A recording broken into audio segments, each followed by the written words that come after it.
பன்னீர் butter masala ரொம்ப ஈஸியாக எப்படி பண்ணுறதுன்னு பார்க்கலாமா? ஃபர்ஸ்ட் ஒரு கடாயில் கொஞ்சம் பட்டர் ஆட் பண்ணிக்கலாம். நான் 2 மீடியம் சைஸ் ஆனியன் வந்து கட் பண்ணி வச்சுருக்கேன், அதை ஆட் பண்ணிக்கலாம். அதோடு சேர்த்து கொஞ்சம் ஜிஞ்சர் அப்புறம் கார்லிக்ஸ் வந்துட்டு ஆட் பண்ணிக்கலாம். கொஞ்சம் சால்ட் ஆட் பண்ணிவிட்டு நல்லா சாட்டே பண்ணிடுங்க. நான் அதுக்கப்புறமா 3 மீடியம் சைஸ் டொமேட்டோ வந்து கட் பண்ணி வச்சுருக்கேன். நல்லா மேஷ் ஆகிற அளவுக்கு ஃப்ரை பண்ணிக்கோங்க. ஆறுனதுக்கப்புறமா மிக்ஸி ஜாரில் போட்டு நல்லா ஸ்மூத் பேஸ்ட்டாக அரைச்சி வச்சுக்கோங்க. அதே பேனில் கொஞ்சமாக பட்டர் ஆட் பண்ணிக்கலாம். கொஞ்சம் ஸ்பைசஸ் ஆட் பண்ணிக்கலாம். ஒரு பட்டை, 2 ஏலக்காய், கொஞ்சம் கிராம்பு ஆட் பண்ணிக்கலாம். ஆட் பண்ணிவிட்டு அந்த மிக்ஸியில் அரைச்ச பேஸ்ட் வந்துட்டு நம்ம ஆட் பண்ணிக்கலாம். கொஞ்சம் தண்ணி எக்ஸ்ட்ராவாக ஊற்றிக்கோங்க. தேவைப்படுற அளவுக்கு தண்ணி ஊற்றிட்டு கொஞ்சமாக சில்லி பவுடர் ஆட் பண்ணிக்கலாம். அதுக்கப்புறம் கொஞ்சம் வந்துட்டு கரம் மசாலா வந்துட்டு ஆட் பண்ணிக்கோங்க.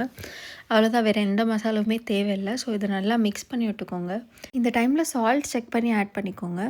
இது நல்லா கொதித்ததுக்கப்புறமா பன்னீர் வந்துட்டு ஆட் பண்ணிக்கலாம். நான் ஒரு பேக்கெட் பன்னீர் எடுத்திருக்கேன். இதை நல்லா மிக்ஸ் பண்ணி விட்டுட்டு கொஞ்சம் ஒரு 5 மினிட்ஸ் இருந்தால் பன்னீர் பட்டர் மசாலா ரெடி ஆகிடும். ஸோ கடைசியில் கொஞ்சமாக பட்டர் போட்டு இறக்கிடலாம். நான் கிரேவி பண்ணி முடிக்கிறதுக்குள்ளே என் ஹஸ்பண்ட் சப்பாத்தி ரெடி பண்ணிட்டாங்க. So no oil chapati. இந்த வீடியோ பிடிச்சிருந்தா லைக் பண்ணுங்கள், ஷேர் பண்ணுங்கள், சப்ஸ்கிரைப் பண்ணுங்கள்.